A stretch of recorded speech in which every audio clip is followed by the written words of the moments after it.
Bismillah ar-Rahman ar-Rahim. Assalamu alaikum wa rahmatullahi wa barakatuh. As we welcome you once again to the airwaves of Salam Media. Our listeners, our viewers on the various platforms of Salam Media this evening. So wherever you are, whatever platform you're listening to us, we welcome you to the show.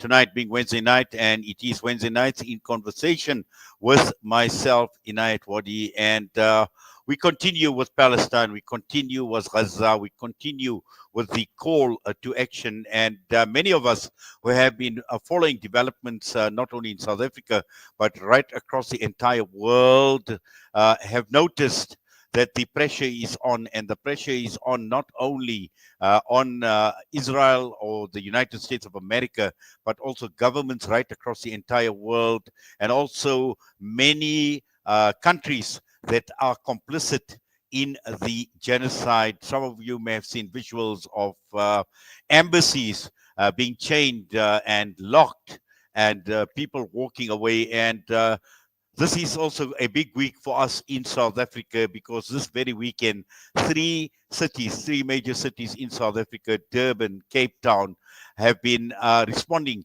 to this call to action, but more importantly, to mobilize against those who are complicit in the genocide. So we're joined by quite an esteemed panel this evening. We've got the Reverend Frank Chikane, who is no stranger to us here at Salam Media, Khalid Vawda from the Action Coalition, Zainab, Tayob, SAPM member, and also Dr. Fatimah-Zahra, executive member of the PSC out in Cape Town. So it's wonderful to have representation from across all the cities in South Africa this evening. To all of you, Assalamu alaikum, welcome, and wonderful that you're able to join us. Alaikum salam wa rahmatullah. Yes, Reverend, I'd like to begin with you, and I know you've just returned from overseas, and the global action, particularly against those that are complicit in genocide, is increasing, and we're seeing this call growing louder. It's getting more bolder as well. And just to put what we want to discuss into context, your return from overseas and just some of your observations. Yeah, no, thank you very much. I must say that it is becoming more and more painful to discuss this matter about Gaza and genocide there in the West Bank. I mean, every day we talk, there are many more people killed, many more people dying of hunger, and more and more children, because once there is starvation, children die first. And so I've been going around the world. As you know, we held a conference here to organize the world to form a global anti-apartheid movement. So we've been interacting with various parts of the world where work is being done. In May, June, I was in Denmark where the January conference was held of European representatives, Palestinians in Europe, to be part of this global movement. This last week, I went to the UK, attended two conferences. One of them is the one that was working on a global alliance in support of Palestine. And that's why I went there, so that we can coordinate our work. And there they had about 25 countries. Key people were participating in it. Sinn Féin and Jeremy Corbyn, the Barghouti from Palestine, and parliamentarians from Greece and Italy. And so we agreed in that meeting that the matter has become so critical, we can't wait for another day. We need to put together this global movement, so that if we say there's going to be a hunger strike worldwide, like the Palestinians tried to do last Sunday, we'll be able to press a button and the whole world would act together. That's what we are looking for. And unfortunately, we couldn't do that for Sunday because we are not networked enough. But we have now agreed we're going to bring together all the groups that are working on this movement. Another conference was held in Istanbul, on this matter. Will be holding another meeting in Malaysia into the near future. And we're going in the next 6 months to bring everybody in one conference. But in the meantime, we don't wait for that. We need to do what we need to do. That's why we have a press briefing tomorrow as the South African chapter on the anti-apartheid movement. Given the crisis we face, would like to mobilize South Africans to act on their own together.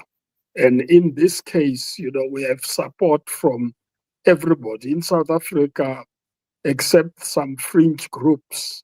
We have got the two, major federations and other trade unions. We have got the religious bodies, Islamic, Christian. All of them are on board. We have civil society. We have got Palestine solidarity groups, and we should be able to mobilize everybody. Yes, 2 days ago we're talking about why don't we do what we did against apartheid, where we had the leaders of these organizations marching together for Palestine. And I think that's what we need to work towards, so that it's not small groups doing whatever they are doing, which is important, but have one massive protest in support of the South African government in taking Israel to the Hague, because they think it's just government. They must know it's the people of South Africa who are doing it. But we also want South Africa to stop the supply of coal to Israel, to apply comprehensive sanctions. And we are talking with government. And we have interacted with the trade unions who are prepared to stop loading for Israel. And we expecting that. I mean, they are working on changing markets and making sure we've got new markets rather than supply Israel. We need to apply comprehensive sanctions. The last thing I want to say as an introduction is that we need, and the South African chapter has taken that position, we need to make it clear that anybody who supports Israel or gives them arms are complicit and need to be charged for genocide. Because the Genocide Convention says prevent genocide. It doesn't say observe it. It doesn't say support it. It says prevent. And if you support it, it means you are genocidal yourself. So it's high time we say to the United States, Britain, France, Germany, and all these countries, you actually are supposed to be charged for genocide yourselves. And we are calling on the people in those countries, like I did in London this last week, that the people must take a stand to say not in our name. Because if they don't take a stand, then they become complicit because their governments act on their behalf. So we need to mobilize the people. And I'm convinced that's what is going to put pressure on the leadership of those countries. Well, thank you for that, Reverend. And also, I think, Khalid, we're fortunate to have people like Reverend Frank Chikane, the South African chapter, as he calls it, and to be represented on a global and an international stage as well. And one of the reasons why we've got yourself, Zainab, and Dr. Fatimah-Zahra with us as well is to look at opportunities in terms of mobilization on a provincial level, which will then translate even to a greater national level as far as solidarity is concerned, so that the support that Dr. Frank Chikane is, or Reverend Frank Chikane is talking about, obviously is most welcome. We are united to a large extent on Palestine, but there's still a lot of work that actually lies ahead of us. But let's just come back and let's just talk and look at, the Action Coalition, for example, Khalid. And, that obviously started off at the time when we went to the Egyptian embassy, the protest action. The same Action Coalition is now being used to go to the UAE embassy as well. And just how do you see, on a provincial level, how do you see the Action Coalition, at a provincial level? And again, I will ask basically the same of Fatimah-Zahra and of Zainab as well in their part of the world, so that, we can actually grow this movement nationally. Well, so the thing is, in South Africa, obviously, we've got the embassies located mainly in Pretoria. So if there's any protest action at embassies, that needs to be done in those areas. Very few countries who are complicit in the genocide have consulates outside of Johannesburg, outside of Gauteng. So that's the one challenge in terms of mobilizing everybody nationally. However, people can still mobilize, organizations can still mobilize, like the excellent work that our colleagues are doing in KZN and in the Western Cape, at other points of interest. So, you've got, if you're talking specifically the UAE, there are points of interest with the UAE. There's the Dubai Chamber of Commerce that relocated to Cape Town from Johannesburg earlier this year. There's interest in KZN as well. But this is broader than the UAE. The reason we focused on the UAE, obviously the first point of focus was Egypt, primarily because Egypt is the guardian of the main artery of the outside world into Gaza, which is the Rafah crossing. Almost all aid goes into Gaza via the Rafah crossing, which Egypt has been complicit in shutting down. And Egypt has been maintaining as obedient border gatekeepers for Israel and America over the last few years and decades. And now recently we found out with all the activists who went to Cairo for the global march to Gaza, over 4,000 people who were prevented from going anywhere near the Rafah crossing in order to be able to assist the people of Gaza. So Egypt is a primary gatekeeper.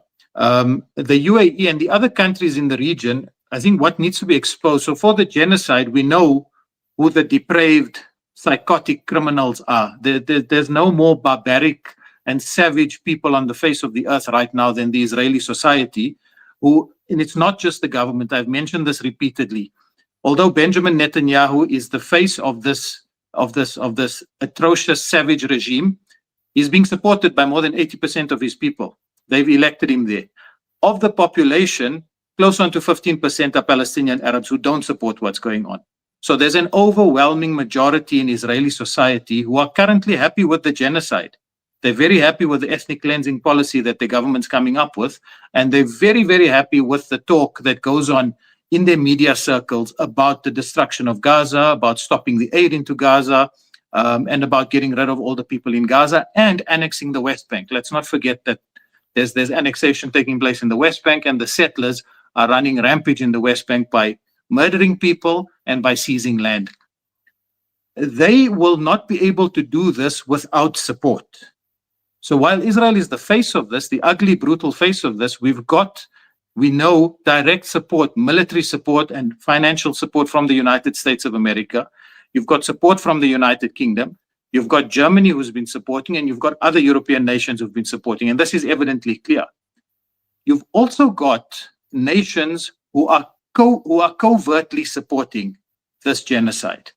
And this is why we've taken to the United Arab Emirates, and it's been exposed in a long document and on social media feeds. You'll find that on Social Intifada's Instagram feed, as well as PSA and BDS and others, in terms of the specific allegations of collusion between the UAE and Israel.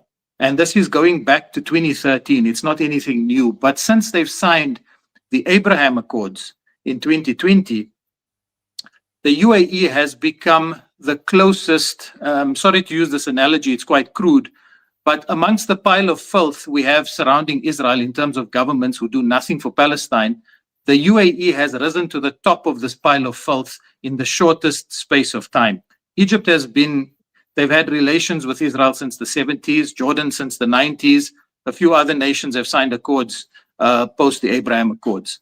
But the UAE has become Israel's closest, most trusted aid in the Middle East. Intelligence sharing, cybersecurity, monitoring electronic communications.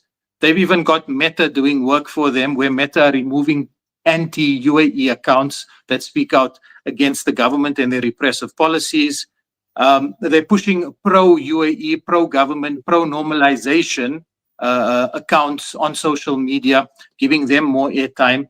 In addition to that, the level of brotherhood that the UAE enjoy with Israel is unprecedented, to the point where during the genocide, for the IOF terrorist occupation soldiers to take a break from massacring children and dismembering women in Gaza, they go to Dubai for a holiday and they're left to roam freely. This has been reported in multiple accounts, and many media outlets have brought this to the world's attention. So this is just one of the issues, with the UAE. So all of these, those that directly support and those that covertly support and hold up the genocide, need to be held to account. Because like South Africa was isolated during apartheid, all of its supporters started falling away because the cost of apartheid became too expensive to maintain.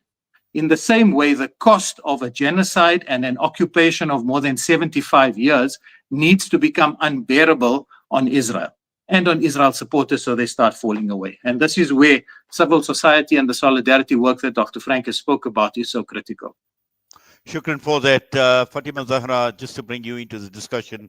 Now, we've been watching the Western Cape for a long time, and obviously it's been non-stop, it's been relentless in more ways than one. And as the PSC, we've seen on a regular basis a lot of action being taken place, whether it's against the likes of companies in South Africa that are equally complicit, and going against these companies as well, but regular protests, and looking at this week in particular, going against the UK and this protest action at the UK embassy. Let's just spend a few minutes talking about that. Yes, no, I must say I've been very impressed and very proud to be part of the PSC and the general grassroots organization of the Western Cape. When we say the PSC, we don't just mean Cape Town. We've got people that take buses, that take taxis, and that are asking to be involved and come into town whenever we do have events. So we are including the broader organization. I think that's where our strength in solidarity work goes, is that we are allowing the average person to stand up and express their disgust and their disappointment with what is happening in Gaza and the silence of the world powers around this. So previously, we've been to the United States consulate, we've been to the German consulate, we've gone to the UK consulate, we're going on Friday. And I think it's important that we don't leave it only, and I think we've mentioned this before, not just leave it to our government. We can't stand behind and say, our government has gone to the ICJ, so we can sit back. We've got to keep pushing our government to do more, because there is more that they can do, but we've got to show them that we want that from them. And we've got to show those governments that claim to be the model leaders of our world, that we call you out, we see your bias, and we see your racism, we see your Islamophobia, and we see that you are completely ignoring the suffering that the Gaza population and even those in the West Bank are suffering. And we call you out on that racism. We expect you to act like the world leaders that you claim to be. We expect you to show the morality that you claim. And at the moment, we are not seeing that. So that is why we go to these consulates. It's not just because people want to stand outside and make noise. It's because people need to have this noise made. They need to have this frustration and this anger let out. And they need to have people hear them and hear their complaints so that people can take action on these points. And I would just say, for everybody who may be new to the struggle, because we're seeing a lot of new faces, which is encouraging, but people need to speak up. They need to be visible. If you haven't said anything yet, why haven't you? If you haven't been to a protest yet, go to the next protest. And then join organizations like Social Intifada, join the anti-apartheid chapter of South Africa, and form connections, because we will be strong together. And for example, in Cape Town, coming up tomorrow at 1 o'clock, we will be outside the Genocide and Holocaust Center in Hatfield from 1 o'clock. And we are going to say never again. The world said never again after the Holocaust, and yet we are here watching it in real time. At the same time, at South Grooteskuur, some of our healthcare professionals will be coming together and protesting against the starvation of the Gaza people.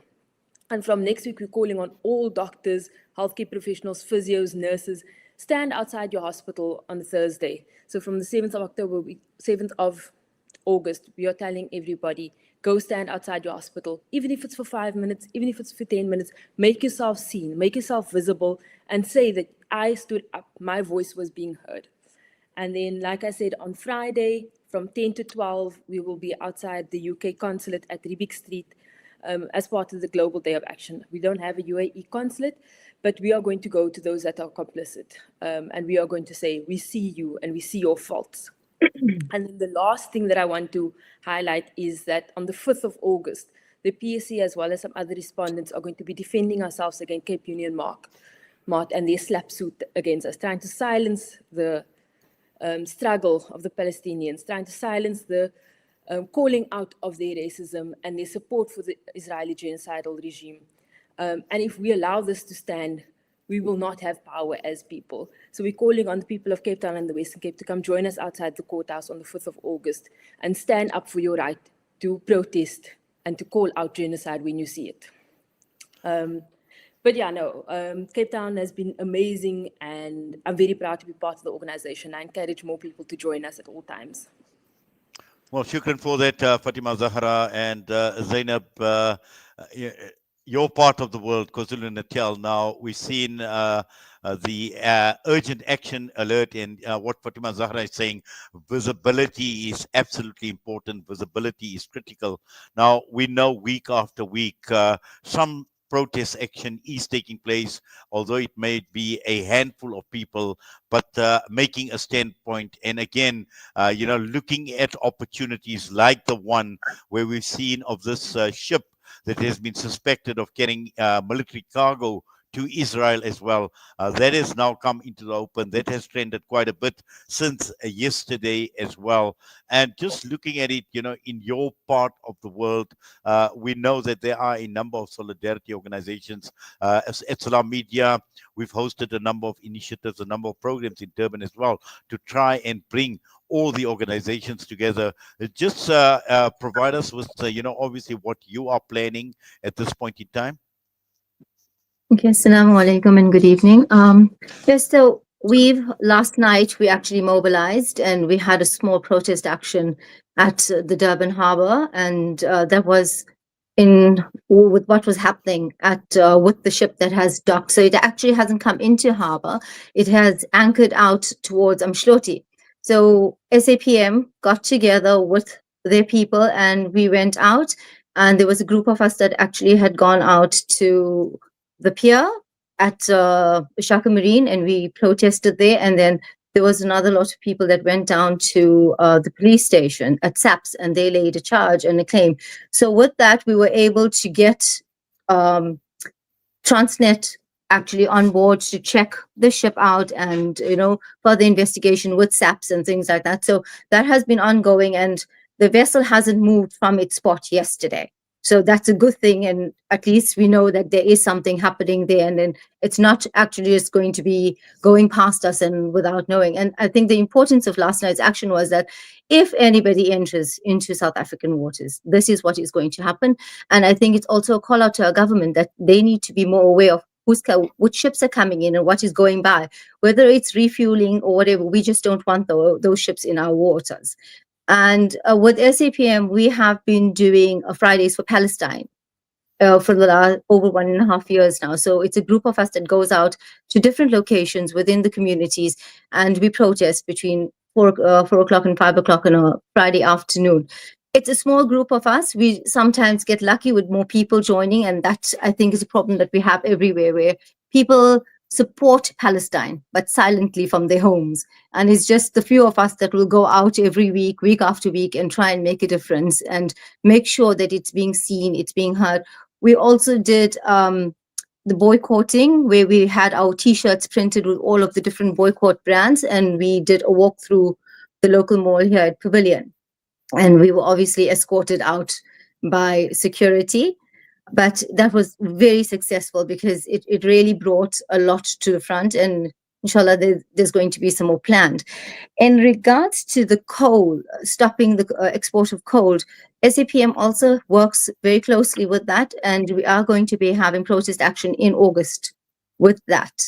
So we would like more support. We would like to see more people come out. And last night's what you call protest actually was so amazing, because we started a group to ask people, whoever is in support and would like to do something, and we ended up with over 700 to 800 people on a group, which showed there is interest. There's a lot of interest. And then you wonder, are people in it just to listen to the stories, to know, oh, okay, you know, this is what I know what is happening, but how many of those 750 to 800 people are actually going to come out and protest with us on Friday? Because we are actually going to be in front of the MSC offices, and we're going to be handing over a letter of demand to stop the MSC actually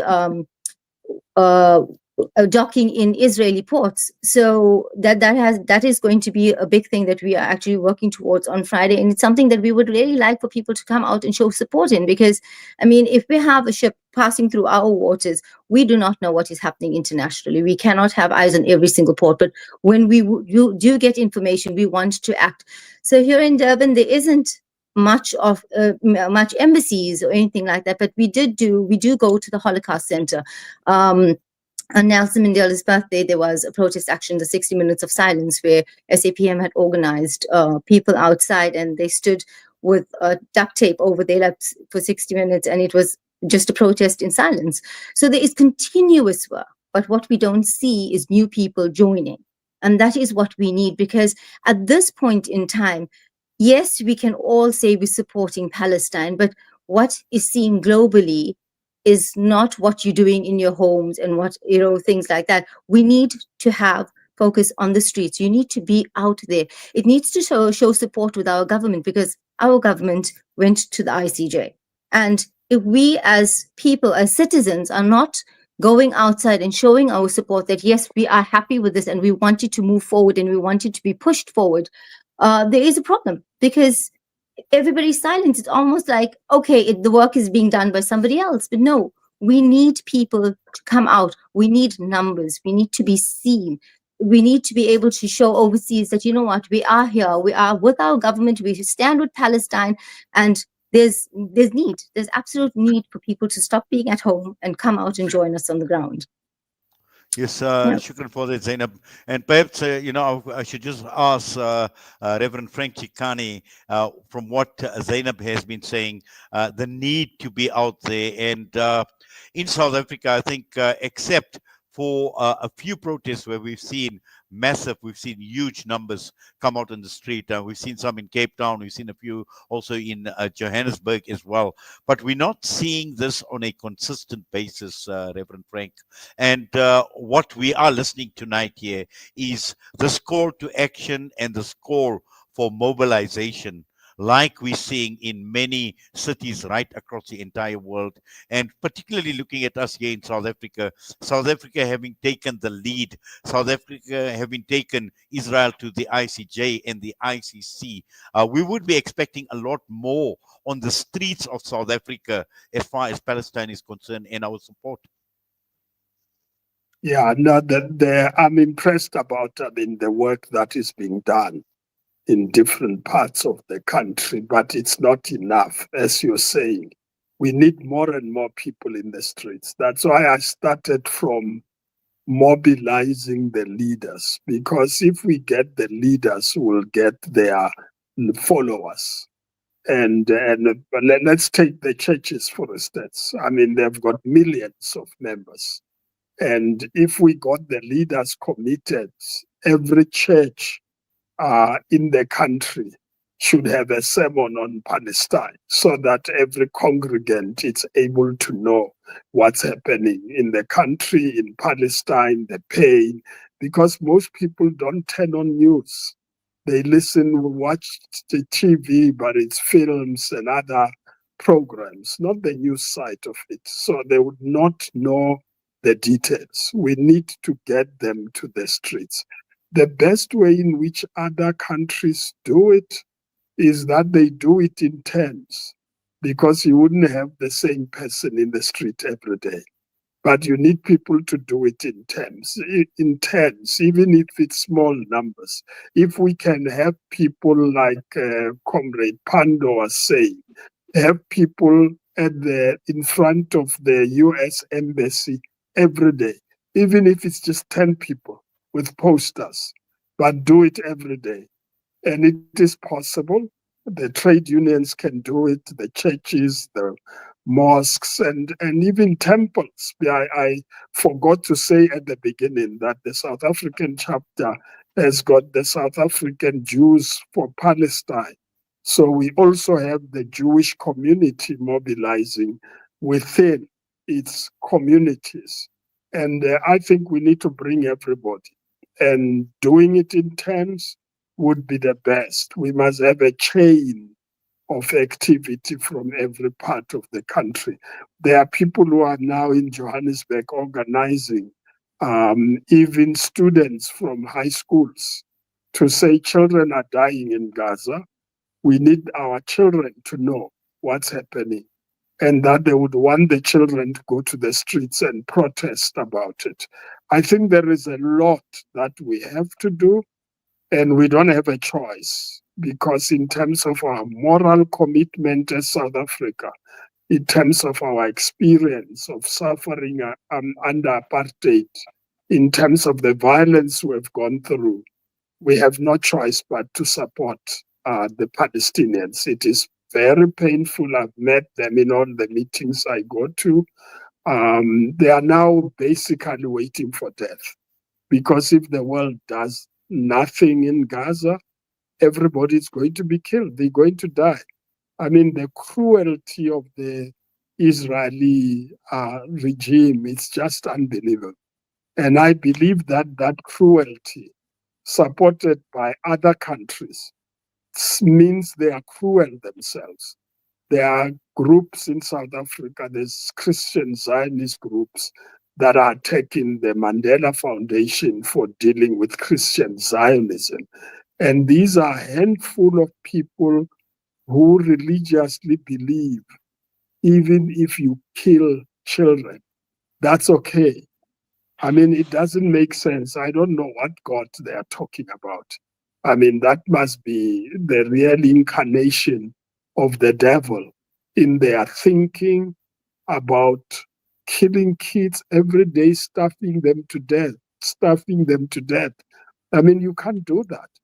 So we need South Africans to stand up so that even these fringe groups would not do what they are doing in the country. Thank you for that, Reverend. Khalid, as Reverend is talking about consistency, and that is absolutely important, that is critical. And also at the same time, not allowing fatigue to creep in. We know it's a long time. It's 22 months since this genocide has started, and it's natural, it's normal for fatigue to creep in.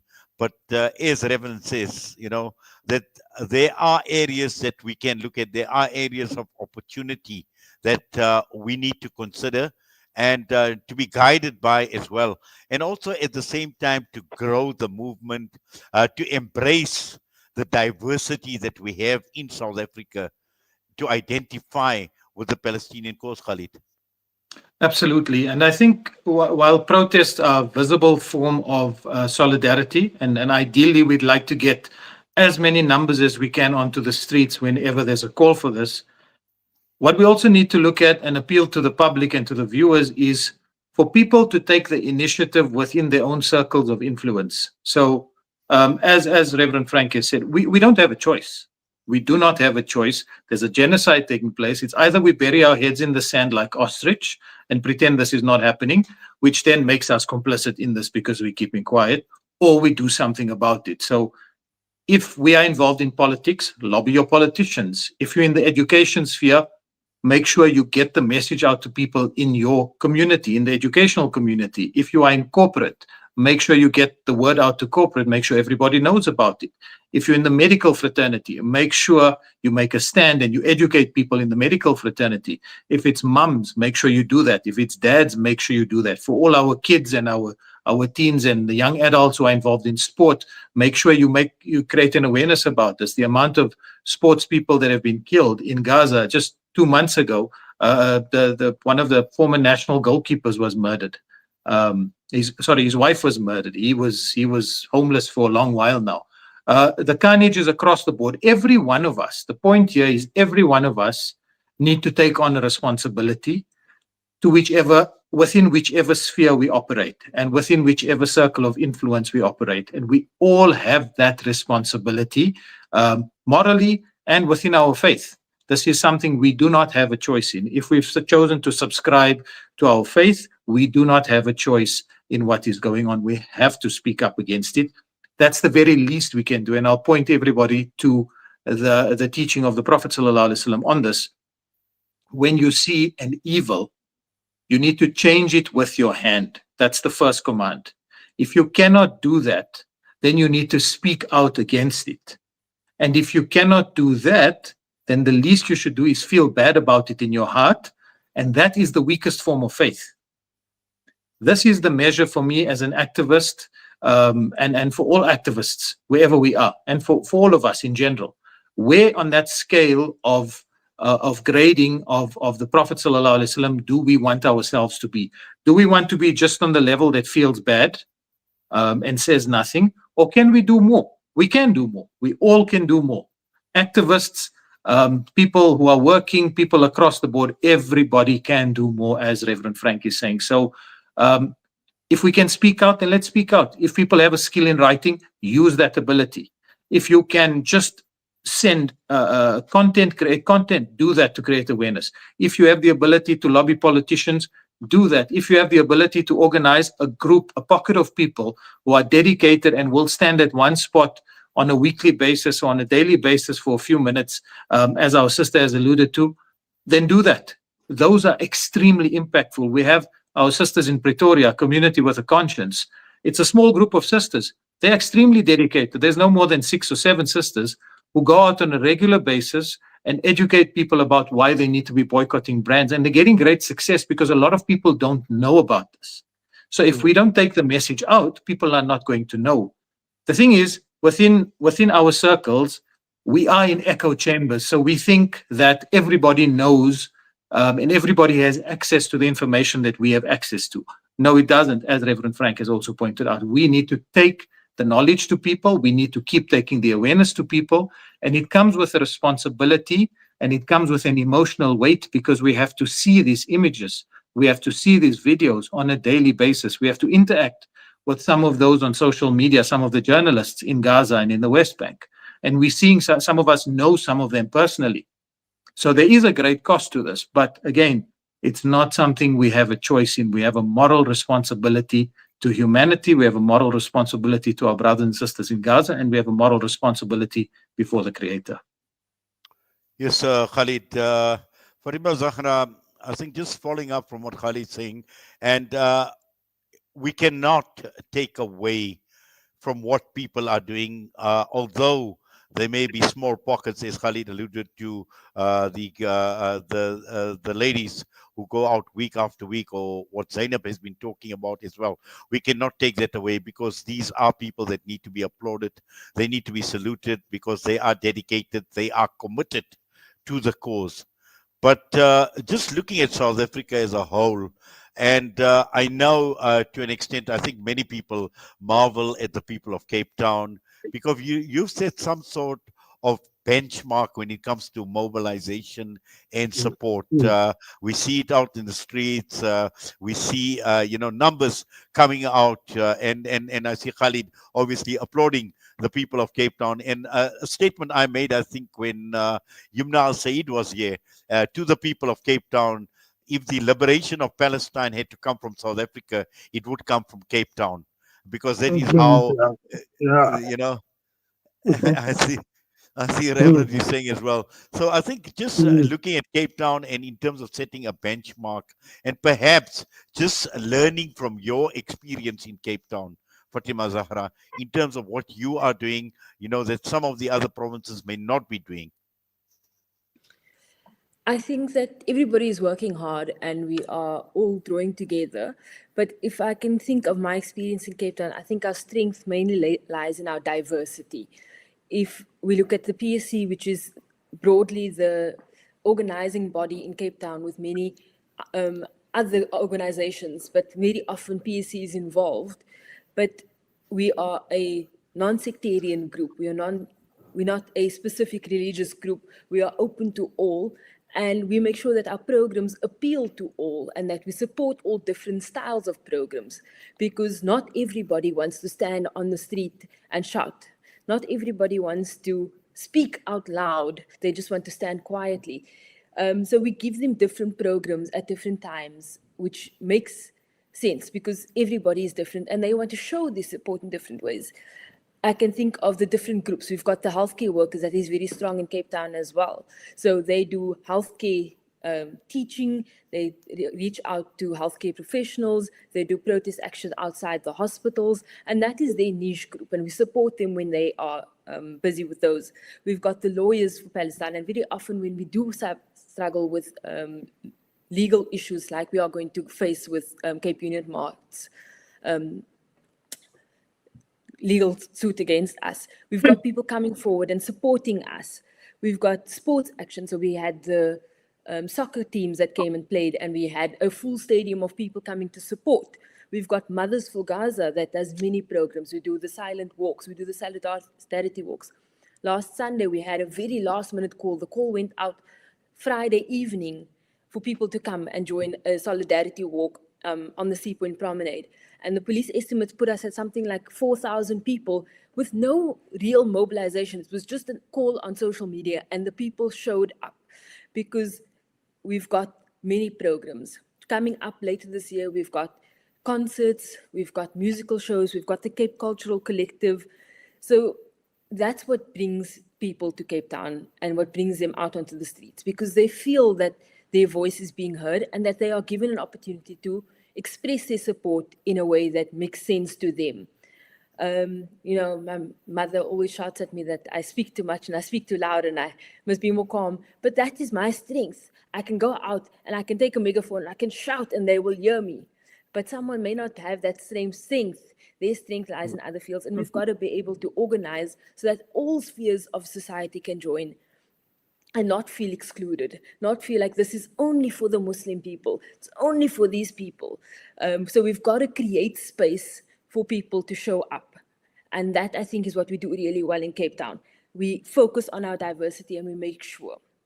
And the other thing that we're doing is focusing on our boycott strategies. So every week we've got small but consistent groups standing outside Cape Union Mart saying, like, we will not allow our money to fund genocide, and we will not allow you to hold space in our society and support genocide. And I think it's very important, and I'm going to request again that everybody come out and support us in our court action, because they are going to try to silence us. And if they succeed on this court case, we will be silenced for the rest of South Africa. For anybody else, we will never be able to stand up and say, you are doing something morally corrupt, and we are going to hold you accountable, because this will be precedent, and we've got to stand up to that. We have got to show our strength in the numbers. And we've got to show our strength in our money as well. We cannot allow our money to be funding things. You've got to boycott TIVA, you've got to boycott Cape Union Mart, and you've got to follow the Palestinian-led boycotts so that we do a national and international coordinated response so that they feel it and they know that we will not be supporting them and their morally bankrupt capitalists. Well, Fatimah-Zahra, you know, the image that stands out in my mind was when Dr. Mats Gilbert arrived in South Africa, and we accompanied him as we got off at the airport. And that guard of honor by the health workers, really, we were actually blown away. And it was a sight I don't think ever seen at any of the airports in South Africa. And that is the type of mobilization that we're actually talking about. But coming to you, Zainab, as well. And I think, Zainab, when we spoke earlier on today, ahead of this program, we spoke about the need of the hour, okay? And I know you were concerned, and you shared some concerns with regards to, you know, people not embracing this need urgent, or not giving it a sense of urgency that it actually deserves. And I think this would be a good time to actually, you know, share those concerns with us. Yes, I think, you know, as you say, when we have chatted earlier, there was something that I said that KwaZulu-Natal is extremely conservative, and people don't like to step out of their comfort zone. And at this point in time, there is no comfort zone.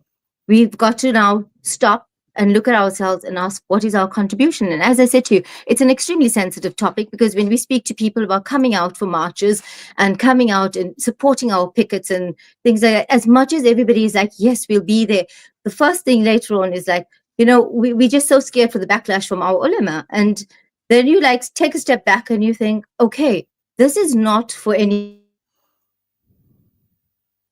as I said to you, any glamorous purpose.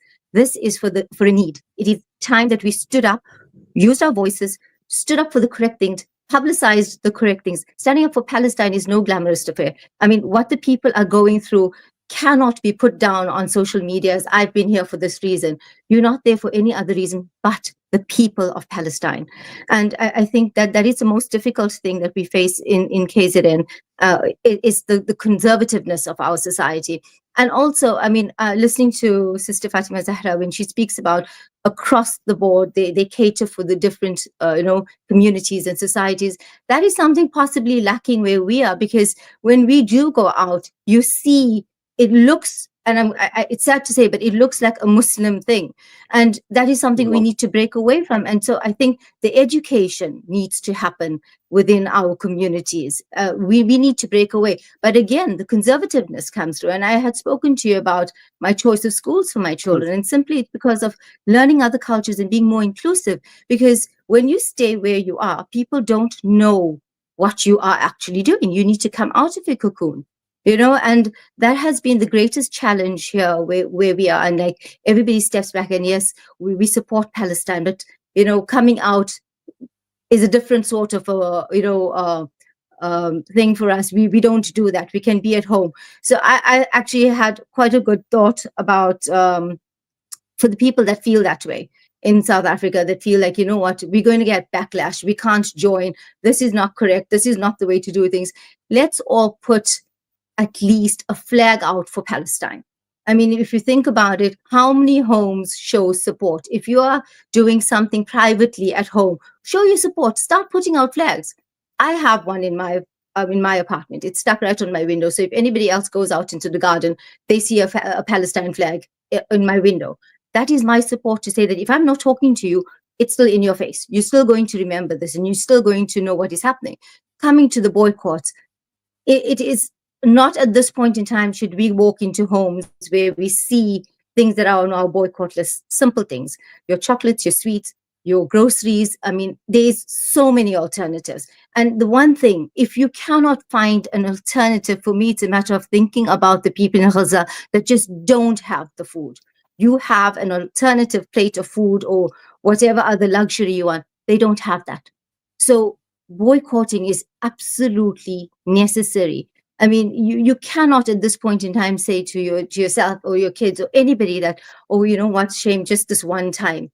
There's no one time, because when a child's eyes close out of starvation, you have contributed to that.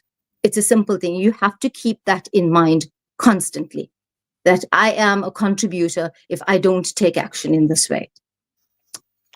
Yes. Shukran for that. Yes, Reverend Frank, listening to our three guests from all the provinces, again, reinforces that point in terms of unity, in terms of embracing our diversity as well. And particularly for us here in South Africa, where we enjoy in fact, we enjoy a lot of freedom in South Africa compared to many other countries across the world. In Europe, we know what has taken place in the UK. Palestine Action has been designated as a terrorist group, and we don't have those challenges. And living in a country like ours, we need to embrace what we have with both hands. We need to grab it. We need to make full use of it. We need to take advantage of it. And more importantly, to be united in purpose, especially when we are in, I think, one of the most critical periods in our lifetime. I don't think any of us sitting here have ever witnessed in our lifetimes what we are witnessing in Gaza and in Palestine today. Yeah, no, let me just say two things, really. One is that we don't know how much freedom we have as South Africans. You just have to go out there. I mean, Europe, They used to brutalize us, colonize us, but protected their own people. The United States used to do the same. But today they arrest their own people. I mean, it's democracy in reverse. Freedom of speech, it's disappearing because of this genocide in Palestine. And what we need to do is to make people understand that we need to use our freedom effectively. And in this particular setting in South Africa, I must say, being Christian, you are correct that Zainab, that people look at it like it's a Muslim thing. And we need to go over that, because when we opposed apartheid in South Africa, we worked together. We went to jail together. We went to the streets together. We went to, they tortured us together. We need to get the Christian community, which is the largest, to go to the streets. That's where we are at the present moment. We have worked very hard to get the resolution the World Council of Churches adopted in June. The World Council was playing the game of balancing things between Israel and Palestine. So you can't balance evil with good. It's not possible. And now they've crossed the line. They've taken a resolution, and it's a matter of action now. In the past, I said, let's go to Gaza. Let's go to Palestine together. Let the leaders go there and say, we've got our people there. We've got our congregations. We want to go there and be with them. In South Africa, the SACC has adopted their resolution. They made a statement 2 days ago about this starvation in Gaza and that it should not be tolerated. That's good, but we need to translate that into action. So if it's just a statement, it ends up being a statement. And the Israelis ignore that because it makes a difference. That's why I am of the view that there's nothing that stops us now. You don't need a resolution or a decision of a church. You need them to mobilize their congregations, because the statements are made by leaders in council rather than with the members. And we need the members in the streets. And that's what I'm calling for. And I've just said that there are people who are working on this matter. So it's no more just high school. It's, just universities. We need to go to high schools. We need to get our children to understand children are dying in Gaza. That's the level at which we should go. And if we do that, we'll get the whole country acting. We need to also get to business and say, you can't just make money and do nothing. You need to act together with the people. But those who are investing in Israel, withdraw your investments, apply sanctions. We need to make sure that there are no arms from South Africa that go in that direction. Because we do produce some arms, and we must make sure it doesn't go there. And so it's a critical issue. The chapter is mobilizing to make sure that the country takes a clear stand. But we are now working with the rest of the world, and that would strengthen our positions. In September, I will be in Kenya to talk about Christian Zionism, because the Israelis have penetrated the African continent. Churches, governments using money, using visits to Israel. Even when you go to Palestine, apart the occupied areas, they call it Palestine tour, or pilgrimage. We need to educate our people. And so it's important to reach out to the continent. In Latin America, it's the same challenge. I was with them last week, people who come from Latin America. We need to deal with Christian Zionism where they are majority Christian, because that's where the problem is. I believe that Israel is beginning to feel the pressure. And the Jewish communities in the world are beginning to take a stand to say, no, you can't do that in our name. You can't starve children to death in our name. I mean, they are embarrassed about this Israeli state that commits genocide against children. So I think the more brutal they become, the more they lose the support. And I think we are close to a stage where they will not survive this. I'm looking forward to a day when the people of the United States will do what they did against apartheid to an extent where Congress would adopt an anti-apartheid law. For now, Congress makes a decision against us, but that must be turned around. In Britain, we must make sure that that Labour Party doesn't survive if it continues supporting Israel.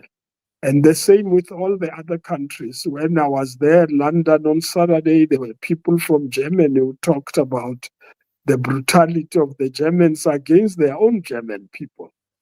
And they are saying they're going to take a stand. There was a lawyer there who defends people in court. It is our responsibility as the world. So the world must act together. But South Africa must show the way, because we suffered this experience. Yeah. Thank you for that, Reverend Frank. Yes, in fact, just talking about what is taking place in Israel, obviously, in fact, in my next show, in the next hour, we would be talking about the B'Tselem report that is concluded. And for the very first time, we've seen organizations within Israel slam Israel and concluding that the country is committing genocide. So I'm actually looking forward to that discussion immediately after the one that we're having. Just very quickly, Khalid, I just want to go around 30 seconds to each of you with the events that are coming up this weekend, so that, I don't want to keep my guests out in Israel waiting. So just starting with you, Khalid, then straight over to you, Fatimah-Zahra, and to Zainab, please. So the action that's being planned is obviously the protest action at the UAE embassy on Friday. We have been facing certain issues with the police in terms of the application, but we hope that's overcome. And then just look out on socials for information regarding mobilization there. If I may, very, very briefly, I think just a message to all the viewers and to everybody listening is to normalize the call and the support for the isolation of this genocidal demonic state of Israel and the barbarity that they perpetuate against the people of Palestine. This needs to be normalized in conversation. The normalization of the resistance to occupation is something that we shouldn't be shying away from, because the Palestinians have a right to resistance under international law, under religious law as well. So these things we mustn't keep away from. This is very much a part of our collective message. Shukran for that, Fatimah-Zahra. If you could unmute your mic, please. Okay. From our side, tomorrow, Thursday, 1 o'clock outside Hatfield Street, the Holocaust and Genocide Center, we're going to be saying never again. At the same time, the healthcare workers will be outside Grooteskier from 1 to 2. Friday, we are going to be outside the UK consulate at Riebeek Street. And then remember, 5th of August, we're going to be defending ourselves against Cape Union Mart case. Brilliant. We'll follow developments. Zainab, the final word from you. Okay, so on Friday, we have our Fridays for Palestine happening in front of the MSC offices. So it is going to be partly a pot banging and we are what you call ship stocking in Israel. So please make some time. KZN, please come out and show some support. Well, shukran for that. To all our panelists this evening, Reverend Frank Chikane, to Zainab Tayob, Fatimah-Zahra Khan, and to you, Khalid Vawda. Once again, shukran. We thank each one of you for being part of this discussion this evening. Please take care. And obviously, at Salam Media, we will follow developments right across the entire country. So all the best to all of you. Assalamu alaikum wa rahmatullahi wa barakatuh. Alaikum salam wa Thank you. Yeah. Thank you for having us.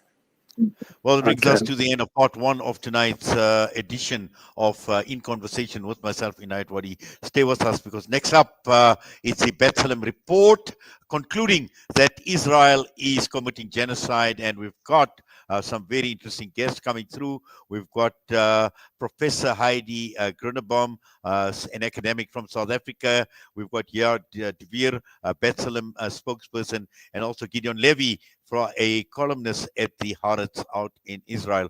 So next up, immediately after this, we will be crossing over live to Israel and also be joined by Professor Heidi Grunebaum.